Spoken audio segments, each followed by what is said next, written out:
요즘 일본에서는 코로나로 인해 한국으로 못 가는 일본 젊은 여성들 상에서 도안놀이라 하여 한국에 온 느낌이라도 만끽할 수 있도록 여러 한국 요리를 만들어 먹는 문화가 있다는 사실은 미디어를 통해 익히 알려졌습니다. 이것은 비단 일반인들 사이에서뿐만 아니라 TV와 SNS 등 각종 매체를 통해 유명세를 떨치고 있는 연예인 인플루언서들 사이에서도 마찬가지 현상인데요. 한국에서도 유명한 일본 아이돌 그룹 모닝구무스메의 전 멤버이자 현재는 인기 블로거이고 사남매의 어머니인 츠지 노조미는 집에서도 김치를 만들어 먹을 정도로 스스로 한국 음식에 열렬한 팬임을 밝혔습니다. 심지어 일본에서는 구하기 힘든 한국 요리의 재료를 대체하기 위해 여러 가지 실험을 하며 최대한 한국 느낌이 나도록 요리 연구까지 하는 열정을 보이기도 하죠. 가장 최근의 영상에서는 라이스 페이퍼를 이용하여 떡볶이와 잡채, 찌개를 만들어 먹었는데요.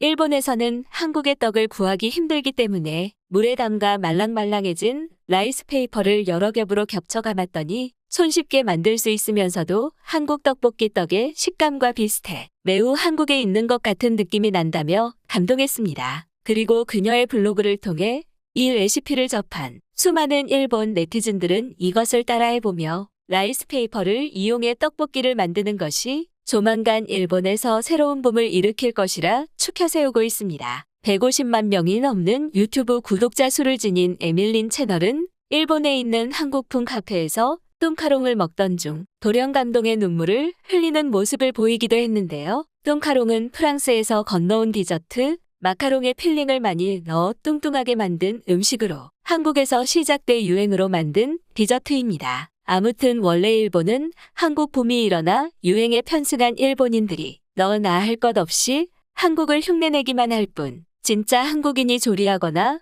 한국인이 운영하는 한국 카페는 모래사장에서 바늘을 찾듯 어려운 일이라 합니다. 그런데 이날 에밀린이 방문한 카페는 점원이 구사하는 일본어가 다소 서투른 면이 있었고 혹시나 하는 마음에 한국인이냐 물었더니 긍정의 대답이 돌아왔다고 하죠. 드디어 한국인이 만들고 한국인이 운영하는 카페에서 진짜 뚱카롱을 먹게 됐다는 생각에 감격의 눈물을 흘린 것인데요. 이를 보면 알 수 있듯 현재 일본에서는 진짜 한국인이 일하고 있는 식당이나 카페에 가는 것, 그리고 그 정보를 SNS를 통해 공유하는 것이 일종의 놀이가 되어 젊은 여성들 사이에서 향유되고 있습니다. 이외에도 전 AKB 멤버인 사사하라 리노는 자신의 다이어트 비법을 소개하는 유튜브 영상에서 한국의 순두부찌개에 칼로리 제로의 곤약면을 넣어 맛있게 먹는 자신만의 꿀팁을 공개하기도 했습니다. 일본에서 인기 있는 한국 음식은 주로 칼로리가 높은 음식, 디저트이기에 다이어트를 하는 사람들은 쉽게 즐기지 못한다는 점을 감안했죠. 다이어트를 하는 사람들도 자신이 좋아하는 한국의 음식을 마음껏 즐길 수 있도록 여러 레시피가 공유될 정도로 한국 음식에 대한 일본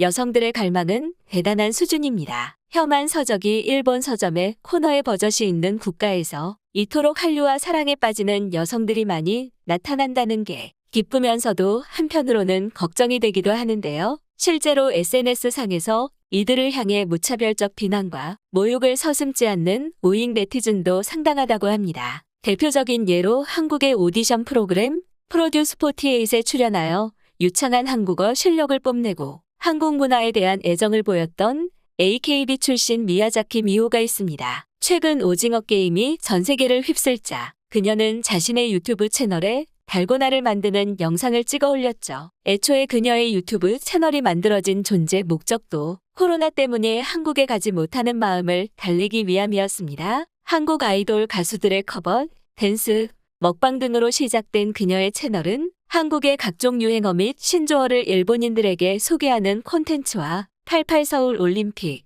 5,000원권과 5만원권, 속 한국인인, 율곡 이희 선생과 신사임당에 대한 소개 등 한국의 전반적인 사회 문화 역사를 소개할 정도로 꽤나 본격적입니다. 그렇다 보니 그녀는 일본 우익의 주된 표적이 되곤 하는데요. 그녀가 친한파라는 이유로 그녀에게 쌍욕을 하거나 실망했다며 팬을 그만두는 경우도 적지 않았으나 저는 이런 일에 크게 충격을 받지 않습니다. 제가 한국을 좋아하는 것은 전혀 문제점이 못 됩니다. 라며 자신의 튼튼한 멘탈과 함께 절대 흔들리지 않을 한국에 대한 애정을 보였습니다. 지금도 시노쿠보에는 한국을 좋아하는 일본인들로 넘칩니다. 한국과 일본의 정치 문화가 많은 마찰을 빚고 있지만 우리는 양국의 민간 문화 교류의 확대를 더욱 절실히 원합니다. 저는 누가 뭐래도 앞으로 한국어를 말하며 활동하고 싶고 한일 간의 가교 역할을 해내고 싶습니다. 일본은 새로운 총리로 제2의 아베라 불리는 기시다가 선출되어 시작부터 한국을 견제하는 정책과 태도를 끊임없이 보여주고 있기에 앞으로도 양국 간의 갈등은 지속될 것으로 보이는데요. 일본 정부가 아무리 험한 선동을 한다 한들 일본의 미래를 이끌 청년들은 전혀 개의치 않으며 오히려 한국에 대한 사랑만